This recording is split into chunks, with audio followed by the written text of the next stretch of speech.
Aujourd'hui, on voulait vous présenter une création que l'on avait fait avec Jules. On aimerait juste, avant que ça commence, vous dire qu'on n'est pas des professionnels, on est plutôt des amateurs. Donc si vous avez des conseils à nous donner, n'hésitez pas à nous les donner en espace commentaire, c'est ouvert. Comme vous le voyez, c'est avec lui que j'ai réalisé la précédente vidéo sur le couteau CSGO qui est juste ici. Je vous invite à aller la voir, son lien est dans la description. Voilà, Jules, si tu as quelque chose à dire, c'est maintenant. Et ben, je voulais dire que si jamais ce que je fais vous intéresse, d'ailleurs ici il y a aussi d'autres créations de moi, je vous invite à aller voir en fin de vidéo, on vous donnera tous les détails sur moi et sur ce que je fais.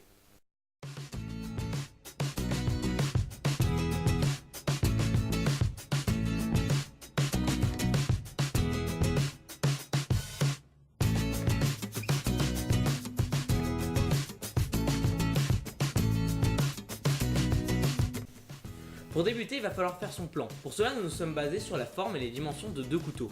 L'un pratique et utile au quotidien, l'autre que l'on trouvait joli. En effet, en alliant ces deux caractéristiques, on obtient le visuel et l'utilisation souhaitée.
On reporte ensuite le dessin sur une plaque d'acier.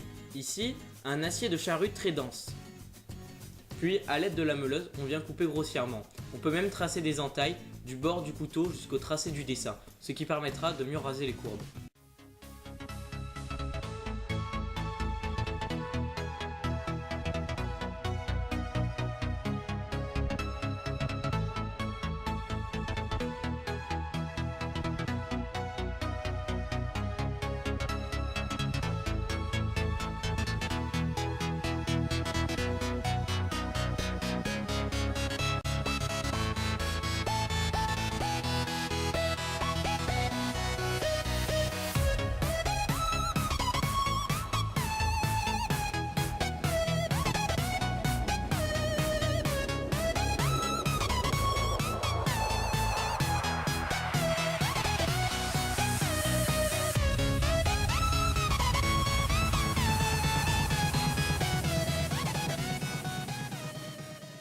Après avoir changé le disque à tronçonner pour un disque à meuler, on vient ajuster les bords du métal au tracé du couteau pour qu'ils correspondent bien.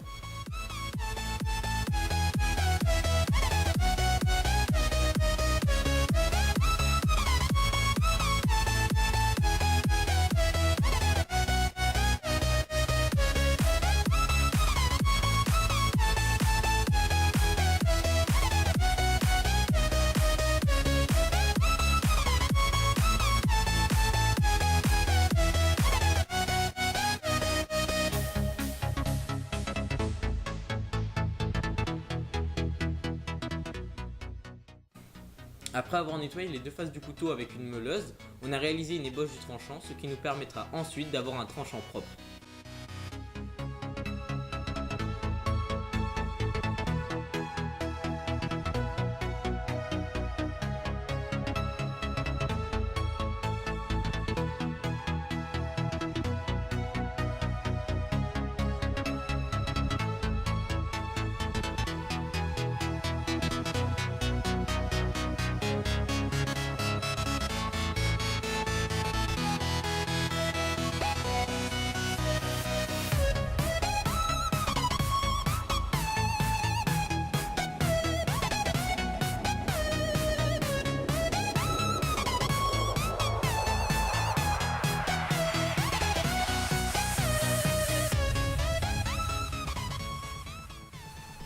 On effectue ensuite les trous à la perceuse à colonne, diamètre 5 et 2,5.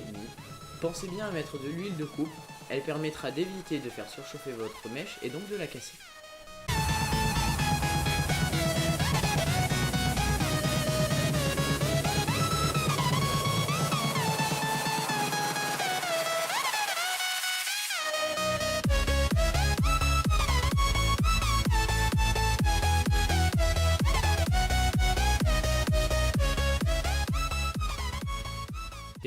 Nous utilisons la ponceuse à bande en mode stationnaire pour réaliser un tranchant et un fil plat défini, ce qui facilitera la prochaine étape.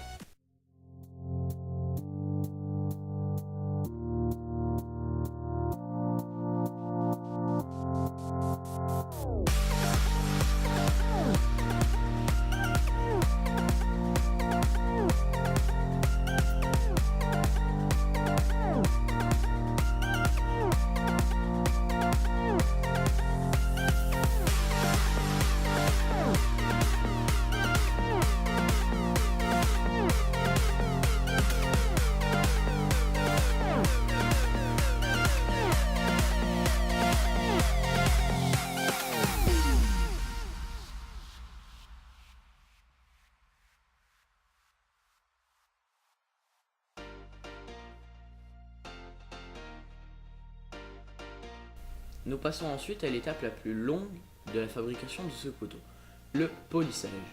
Il nous permet d'avoir un effet miroir, mais il nous a pris plus de 6 heures car il est effectué à la main. Nous partons d'un grain 150 pour arriver à un papier de verre grain 3000 qui donne l'effet escompté.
Pour finir le manche, nous avons percé et formé des plaquettes de bois de violette des forêts d'Amazonie.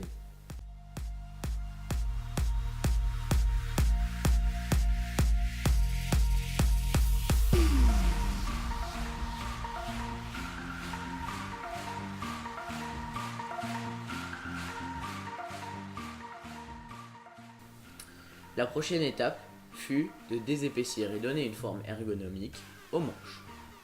Après avoir cassé les angles, nous rajoutons un rivet mosaïque que nous ajustons au bois.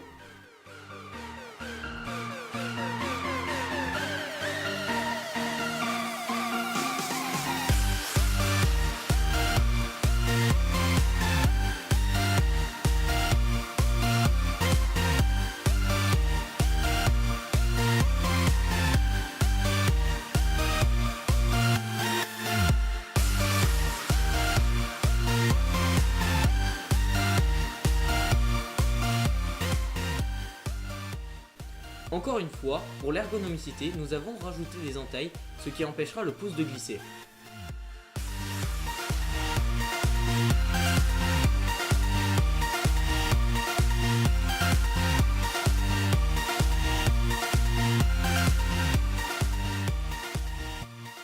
Pour augmenter les contrastes, nous ajoutons une couche d'huile.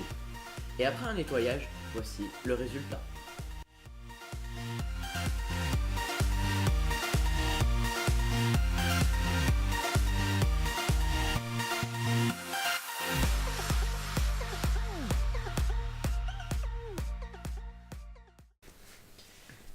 Merci d'avoir regardé la vidéo jusqu'au bout. N'hésitez pas à aller voir le Instagram de Jules, il poste régulièrement des photos. Vous pouvez aussi le contacter par message privé. Alors, je tiens à dire quand même que je fais pas que de la coutellerie, je fais aussi du cuir, du bois et plein d'autres choses, tout ce qui m'intéresse en fait. Voilà.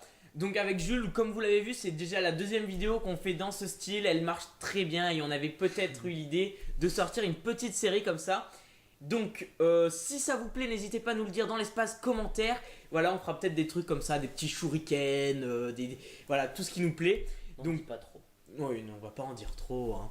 Voilà. On a déjà des projets. On a déjà quelques petits projets. Donc si tout ça, ça vous plaît, n'hésitez pas à me suivre. Voilà, et je vous dis à la prochaine pour de nouvelles vidéos. Ciao.